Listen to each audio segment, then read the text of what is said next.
For decades, the story of Elvis and Priscilla Presley has been sold to the public as a fairy tale, a rock star, a young beauty, a whirlwind romance that ended in a Las Vegas wedding. But behind the polished photographs and the perfect wedding album, their relationship was shaped by an enormous age and power imbalance, prescription drug use that started before she ever became his wife. This is the real story, based on Priscilla's own memoir, biographer accounts, and interviews both of them gave over the years. On September 13, 1959, 14-year-old Priscilla Presley attended a party at an off-base residence in Bad Nauheim, West Germany. She had recently arrived there following her stepfather's military relocation. Curry Grant, an Air Force recruiter, arranged the introduction to a soldier serving nearby after the draft, 24-year-old global superstar Elvis Presley, who was already operating from a position of massive fame. In her memoir, Elvis and Me, Priscilla recalled her intense fear before the meeting, terrified she would fail to impress him.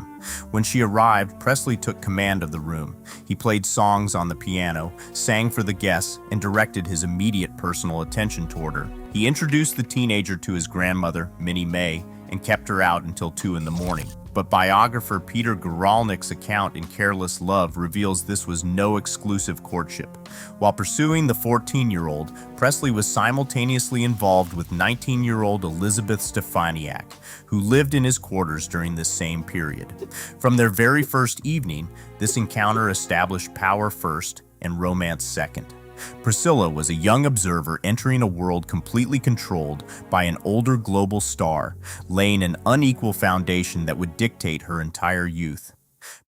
By the summer of 1962, 17-year-old Priscilla began visiting Elvis in Las Vegas, where she struggled to adapt to his grueling nocturnal schedule. In her memoir, Elvis and Me, she recalls the immense pressure to stay awake during marathon late-night sessions and then sleep on demand. To help her keep up, Elvis and his inner circle introduced her to prescription drugs. This pharmaceutical routine was already normal for Elvis. Biographer Peter Guralnick notes that Elvis developed a familiarity with stimulants and sedatives during his military service, using Dexedrine to stay awake and Seconal to sleep. During a visit at Christmas in 1962, Elvis gave Priscilla 2 large red pills to help her sleep. She took them and blacked out, waking up 2 days later with no memory of the lost time. She later learned the pills were heavy sedatives, likely Seconal. This incident established a dangerous pattern. Long before they married, physical control and chemical exposure had become part of the private logic of their relationship. In March 1963, 17-year-old Priscilla convinced her parents to let her relocate from West Germany to Memphis, Tennessee. Under the strict agreement, she was placed under the guardianship of Elvis's father, Vernon, and enrolled as a senior at Central High School. But while her days were reserved for textbooks and classrooms, her nights belonged entirely to Elvis. Almost every evening, she was pulled into his nocturnal schedule. Priscilla stayed awake through the early morning hours to accommodate his routine, frequently arriving at school on just a few hours of sleep. The boundary between an ordinary teenage education and the demands of a global celebrity quickly vanished. Priscilla later admitted in a 1964 interview with the Daily Mail that her schoolwork suffered dramatically, resulting in a C average. She spent her days in a state of constant exhaustion, yet she accepted the academic decline as a necessary sacrifice to remain in his orbit. Normal teenage milestones like proms, sports games, and friendships were entirely replaced by the quiet isolation of Graceland. Elvis became the master organizer of her daily life, shaping her sleep, her focus, and her youth before she had even received her high school diploma. In July 1963, Elvis began filming Viva Las Vegas alongside 22-year-old Anne Margaret. Their immediate physical and artistic chemistry quickly spilled over into the national press, fueling daily tabloid reports of a passionate Hollywood romance. In Memphis, 18-year-old Priscilla watched the coverage with growing dread. Confined to Graceland, she begged Elvis to let her visit the California set, but he refused, demanding she remain in Tennessee. On the final day of production, British newspapers published headlines announcing that Anne Margaret was engaged to Elvis. Though Anne Margaret later stated in her 1994 autobiography that journalists had fabricated her quotes to generate publicity, the public spectacle devastated Priscilla. When Elvis returned to Memphis, he dismissed the reports as cheap studio promotion, but biographer accounts and memoirs from his inner circle indicate the two co-stars maintained secret contact for years. The media frenzy eventually subsided, but the private damage to the relationship was permanent. For Priscilla, the affair exposed the fragile reality of her isolation, proving that even from hundreds of miles away, Elvis's public life could instantly shatter her private security. By late 1966, the domestic arrangement at Graceland was reaching a crisis point. Priscilla was 21, and her status as an unmarried young woman living under Elvis's roof had become a severe public liability. According to associate accounts, Colonel Tom Parker grew increasingly concerned about potential damage to Elvis's clean-cut family man appeal. Parker pressured Elvis to formalize the relationship, viewing a legal union as a tool of containment to shield his career and protect his revenue streams from scandal. At the same time, Priscilla and her father, James Beaulieu, intensified their demands for a formal commitment, pointing to agreements made before she relocated to Memphis. Faced with intense pressure from his manager and her family, Elvis proposed just before Christmas in 1966. The engagement functioned as containment as much as commitment, a business solution designed to manage a growing reputation. Crisis and secure Priscilla's presence in his highly controlled world. On May 1st, 1967, the legal reality of the relationship was finalized at the Aladdin Hotel in Las Vegas. Colonel Tom Parker masterminded the wedding as a tightly managed business transaction rather than a public celebration, controlling every detail of the arrangements.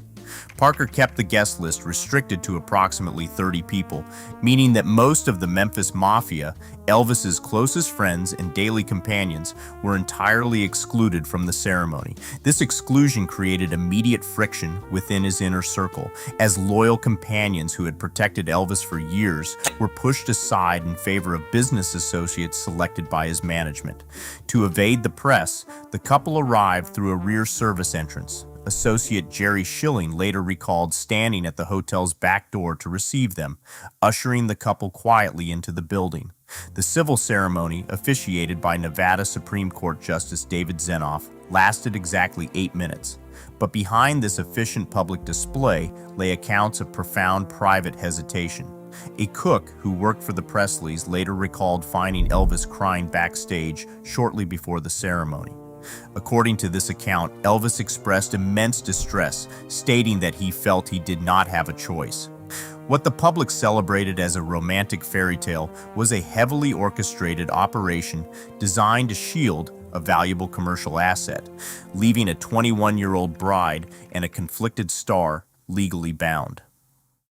Following the Las Vegas ceremony, the newlyweds boarded a private jet reportedly borrowed from Frank Sinatra, flying to Palm Springs for their honeymoon.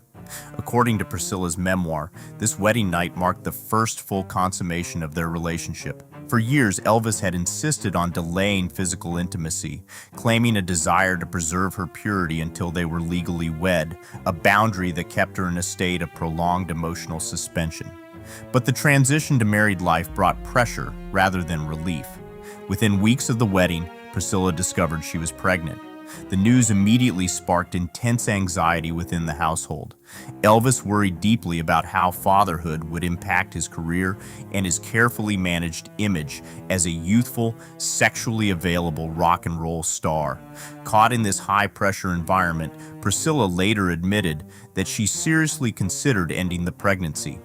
The legal union, designed to stabilize their lives, instead forced the young bride to navigate the demands of her husband's career and his profound fears of aging, setting a pattern where her own desires were instantly secondary to his professional survival.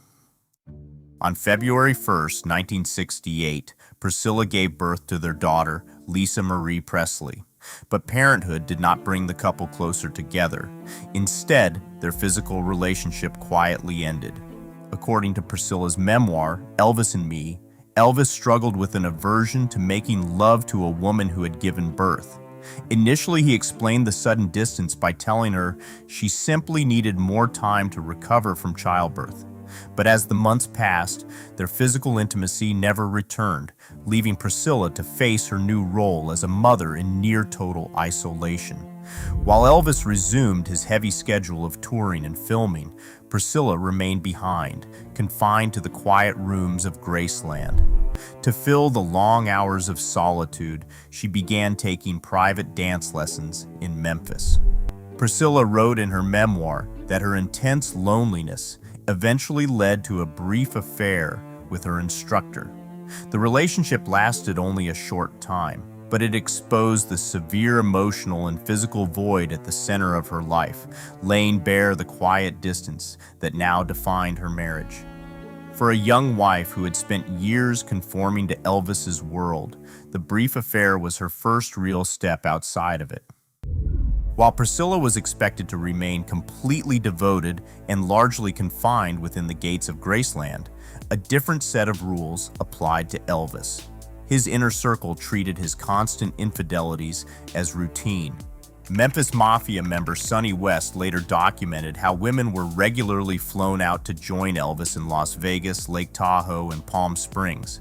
Within his orbit, relationships with co-stars and women on tour were completely normalized. When Priscilla attempted to challenge this double standard, the reaction was volatile. According to West's account, during a private confrontation over Elvis's ongoing relationship with Anne Margaret, Priscilla demanded answers. In response, Elvis physically asserted his dominance, throwing her onto a bed. He then delivered a chilling ultimatum, telling her he needed a woman who understood that things like this might just happen, and that she would have to accept it. For Priscilla, the message was clear. She was to remain a loyal ornament in his home, while he remained entirely free to live without boundaries. In early 1972, Priscilla began taking karate lessons, initially hoping the shared interest would help her connect with Elvis, who was deeply committed to the martial art. Instead, her instructor, Mike Stone, became a new emotional connection outside the marriage. The training sessions soon developed into a romantic affair, offering Priscilla a sense of personal independence she had never known within the walls of Graceland. In her memoir, Elvis and Me, she wrote that while she still loved Elvis, she had reached a turning point that she could no longer ignore. The final, irreparable break occurred later that year in a Las Vegas hotel suite. Elvis, realizing he was losing control of the relationship, initiated a physical encounter in an attempt to force a reconciliation. In her autobiographical account, Priscilla described this moment as forceful and painful. The encounter lacked tenderness. She recalled Elvis telling her that this was how a real man made love to his woman. The pressure effort arrived too late to repair the deep damage in their marriage. For Priscilla, the encounter proved that the unequal power dynamics of their relationship had not changed, and she refused to submit to them any longer. On February 23, 1972, she formally separated from Elvis and moved into her own apartment in Los Angeles, permanently stepping out from his shadow. By 1973, the marriage of Elvis and Priscilla Presley was effectively over. In October of that year, they formalized the split in a Clark County, Nevada courthouse. To the public, they maintained the illusion of a fairy tale romance, leaving the building hand in hand for the waiting cameras. Behind closed doors, however, the split was defined by intense legal negotiations. The initial settlement offer presented to Priscilla was modest. Her attorneys pushed back, arguing that she was entitled to a larger share given Elvis's immense wealth and ongoing earning power. The final agreement provided Priscilla with a significant lump sum payment, ongoing child support for their daughter Lisa Marie, and a portion of his publishing royalties. While Priscilla built a new, independent life in California, Elvis never fully recovered from the emotional fallout. The dissolution of his marriage removed one of the final stabilizing influences in his life, and his physical decline accelerated. His long-term dependency on prescription drugs worsened. Medical records and logs kept by his personal physician, Dr. George Nicolopoulos, show that in the years following the divorce, Elvis was taking hundreds of pills every week, including heavy sedatives, stimulants, and painkillers. The legal end of the marriage did not bring peace. Instead, it marked the beginning of a rapid downward spiral that Elvis would not survive. Today, we are finally dismantling the sanitized myths of mid-century celebrity. The Presley story is no longer a sparkling fairy tale, but a sobering case study in how easily public glamour masks private control.